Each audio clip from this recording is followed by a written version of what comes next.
Hi everyone, it's Rabbi Dr. Jack Cohen with the Dating Shalom Bayis series. Before I start today's wonderful presentation, I'd just like to share with you that anyone out there in the world who would like my help in dating, with dating consultations, or putting together a top 10 list of what they need in a spouse, or would like for my help in assisting in analyzing a dating relationship that they're in, or if it's Shalom Bayis, which is what we're going to be talking about today, you need help with that, we can help you from anywhere in the world using WhatsApp technology. 305-206-1916 is my phone number, or you can call me, text me, or you can email me. Again, 305-206-1916, or it's drjackcohen18@gmail.com. So today I'd like to speak about an area in which we can strengthen our Shalom Bayis, and it's called the ultimate 5-word formula. What are those 5 words? Don't cause pain, give pleasure. Marriages can be either the source of life's greatest joys, and nachas, which is pleasure of life, or the root of much misery, even tragedy. There's a formula that can be staged in 5 words that is the key to a happy, loving marriage and a wonderful, lifelong relationship. Don't cause pain. Give pleasure. In the original Hebrew, it's a 4-word formula. It says, Sur mera va'aseh tov. Stay away, deviate from evil, but do good. That is, keep away from evil and do good. Both with words and deeds. Be careful not to cause your spouse needless pain.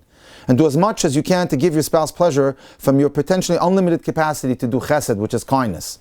It can be challenging to avoid causing pain to someone. After all, you live under the same roof. Only a rare person is sadistic and enjoys causing pain. But in marriage, it's easy to feel frustrated or angry when you wish, and you sometimes lash out. These lash outs can breed arguments and quarrels with hurt feelings on both sides. Marriage gives you constant opportunities to develop the quality of doing kindness to your wife or your husband, and the mastery and self-mastery not to cause your spouse pain. Because after all, marriage is the ultimate laboratory in which you can perfect yourself in this world. Those who believe in other people believe that everyone has the resources they need to effect change within themselves. In many areas of life, we need new information and knowledge, and marriage is no exception. We got to constantly learn about Shalom Bayis. We got to constantly learn about dating. You just can't take it for granted that you have the skills that you need. You got to learn, you got to get educated. But the basics of how to cause pleasure rather than pain can be taught in less than 10 minutes to the vast majority of normally intelligent adults. Here's how you not cause pain. Sit quietly for 30 seconds without saying a word. Have a fairly pleasant expression on your face. If you can do this at will, you'll eliminate most of the pain caused in marriage. Learn how to sit quietly for 30 seconds and do nothing.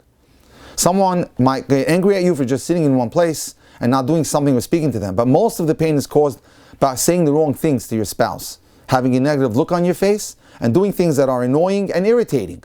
If you are quiet for those 30 seconds, you know how to avoid all the negative things. You just need the willpower when it's difficult. It's not easy, but we are not put in this world to have it easy. Regarding the subject of giving your husband or wife pleasure, what have you done in the past that gave him or her pleasure? For that matter, what have you said or done for anyone else in the planet that was helpful, useful, kind, or pleasurable to them? Answering these 2 questions gives you some basic ideas on how to give pleasure. If you still have no idea, try asking your spouse, what can I do for you that you would like? What can I do for you that you would appreciate or that you would want? What if she tells you or he tells you, you should know on your own? Or now that you ask me, after all this time?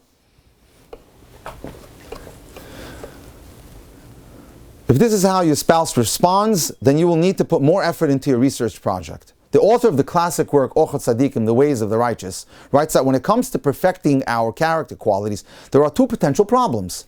One is not knowing what to do. The second is knowing what to do, but not having the necessary willpower or motivation to follow through and do it. He offers an analogy. You might look for a certain person named Ruvain, but you won't find them because you don't know what Ruvain looks like. Then there's another possibility. You know what Ruvain looks like, but you aren't motivated enough to go find him.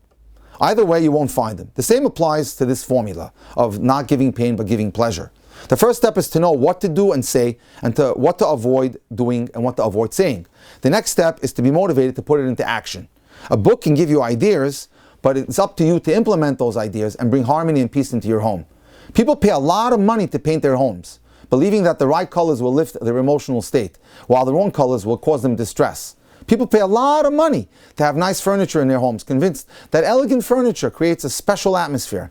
But having a harmonious, beautiful marriage is more valuable than the most beautiful paint job, and more valuable than the greatest, most exquisite furniture. Harmony in one's home makes it beautiful regardless of the shade of paint and the quality of the furniture, while the lack of peace and harmony results in negative energy in the home regardless of the fancy and expensive decor and furnishings. It's advisable to make a list of your spouse's likes and dislikes. Do the likes and avoid the dislikes. Increase the number of times you do what your spouse likes and decrease or eliminate what your spouse dislikes. And in the next section, I'm going to share some things with you. Most of the pain that spouses cause each other is not because either of them are mean or vicious. Rather, they want something from their spouse and they feel frustrated or upset by not getting it. Husbands and wives need to accept the fact that no one in this world gets everything that they wish for. At the same time, both you and your spouse benefit by your becoming proficient at asking for what you want in the most pleasant tone. Its ways are the ways of pleasantness and peacefulness.